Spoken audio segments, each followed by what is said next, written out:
Hi friends, എല്ലാവർക്കും നമസ്കാരം. ഇന്ന് ഞാൻ സാമ്പാറാണ് ഉണ്ടാക്കുന്നത്. ഓണമൊക്കെ വരികയല്ലേ, അപ്പോൾ ഒരു നല്ല സാമ്പാർ നമുക്ക് ഉണ്ടാക്കാം. അതായത് പരിപ്പെടുത്തിട്ടുണ്ട്, തൂരപ്പരിപ്പാണ്.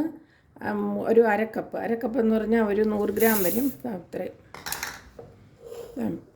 നല്ലവണ്ണം കഴുകാം. ഇതിലേക്ക് ചെറിയ ഉള്ളി ഒരു 10 ഇടാം. ഈ ഒന്നര ടീസ്പൂൺ വെളിച്ചെണ്ണ കൂടി ഒഴിച്ചാൽ പരിപ്പ് നല്ല മയമായിട്ട് വെന്ത് വരുന്നതാണ്. പെട്ടെന്ന് തന്നെ വെന്ത് വരുന്നതാണ്. കുക്കറിലാണ് വയ്ക്കുന്നത്. ഇനി ഇതിലേക്ക് വെള്ളം ഒഴിക്കാം. കപ്പിൽ തന്നെ 1 കപ്പ് പരിപ്പാണ് എടുത്തത്.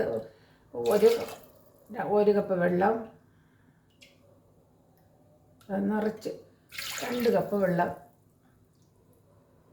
ഒരു 3 കപ്പ് വെള്ളം ഒഴിച്ചു കൊടുക്കാം. 3 കപ്പ് വെള്ളം ഒഴിക്കാം. ഈ കുക്കറിൻ്റെ അടച്ച് നമുക്ക് ഒരു 3 വിസിൽ നേരം വയ്ക്കാം. ഇനി ഒരു ചെറിയ നെല്ലിക്ക വലിപ്പത്തിൽ, ഒരു വലിയ നെല്ലിക്ക വലിപ്പത്തിൽ പുളിയിട്ട് വയ്ക്കാം. പുളി കുതിർത്തിട്ടുണ്ട്. അപ്പോൾ നമ്മൾ ഇതെടുക്കുമ്പോൾ അറിയാം തണുത്ത് നല്ലവണ്ണം. അപ്പോൾ ഞാൻ പച്ചക്കറിയൊക്കെ അരിഞ്ഞായിരുന്നു. സാമ്പാറിൻ്റെ പരിപ്പ് ഉണ്ടോ നല്ല വെന്തിട്ടുണ്ട്. ഇനി ഈ പരിപ്പ് നല്ലവണ്ണം അരഞ്ഞ് ഉടയ്ക്കണം.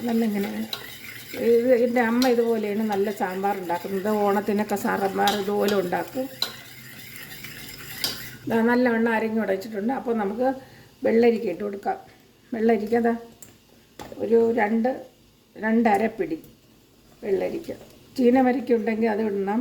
എൻ്റെ ഇവിടെ ഞാൻ ബാംഗ്ലൂരായാണ്, ചീനവരിക്കൊന്നുമില്ല. പിന്നെ കത്തിരിക്ക ഇതുപോലെ ഒരു 2 പിടി ഉള്ളത് വെച്ചൊരു സാമ്പാറാണ് ഉണ്ടാക്കുന്നത്.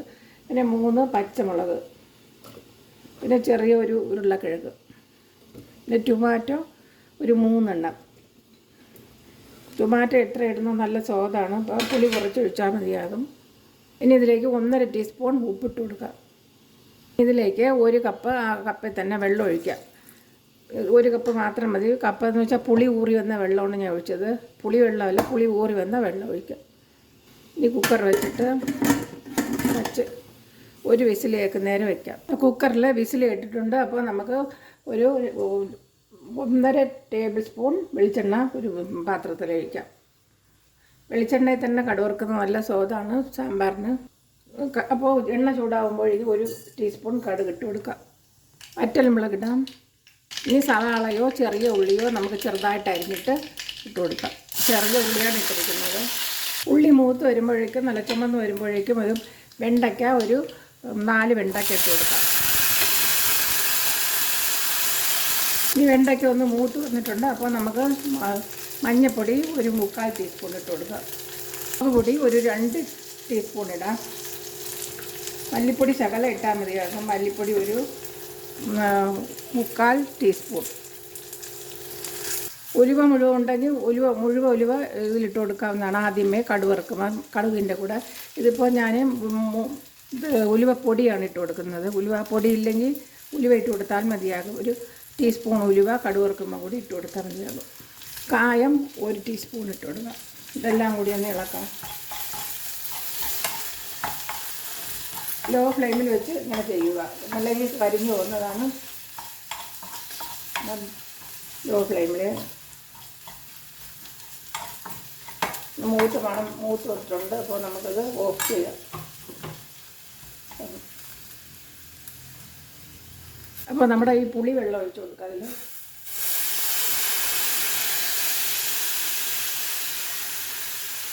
നമ്മുടെ കുക്കറിൻ്റെ തണുത്തിട്ടുണ്ട്. നേരത്തെ തണുക്ക് മുമ്പ് തന്നെ ഞാൻ അതിൻ്റെ ഈ വാതി തുറന്ന് വിട്ടായിരുന്നു.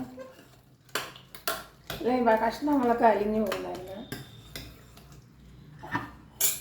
കുക്കറിൽ ഇങ്ങനെ ഇരിക്കുമ്പോഴത്തേക്ക് നമുക്ക് ഒരു കറി കൊണ്ട് ഇങ്ങനെ ആക്കി കൊടുത്താൽ മതിയാകും. അപ്പോൾ അതിൻ്റെ ആവിയൊക്കെ പോകുന്നതാണ്. അപ്പം നല്ല സാമ്പാർ ഇതങ്ങോട്ട് ഒഴിക്കാം.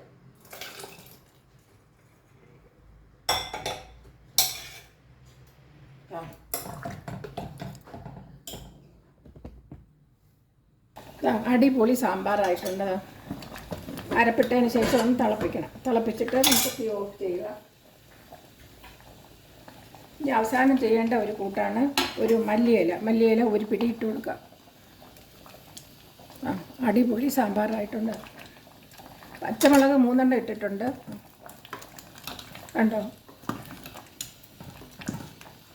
പ്രത്യേകം ശ്രദ്ധിക്കുക, സാമ്പാറിൽ ഒരുപാട് കഷ്ണങ്ങൾ കിട്ടരുത്. ഇനി ഫ്ലെയിം ഓഫ് ചെയ്യാം. ഇനി ഇതുപോലെ നിങ്ങൾ സാമ്പാർ ഉണ്ടാക്കി നോക്കുക. ഇനി അടുത്തൊരു വീഡിയോയുമായി വരാം. എൻ്റെ ഈ ചാനൽ സബ്സ്ക്രൈബ് ചെയ്യുവാൻ മറക്കരുത്. എല്ലാവർക്കും എല്ലാവിധ ഐശ്വര്യങ്ങളും ഉണ്ടാകട്ടെ. ബൈ.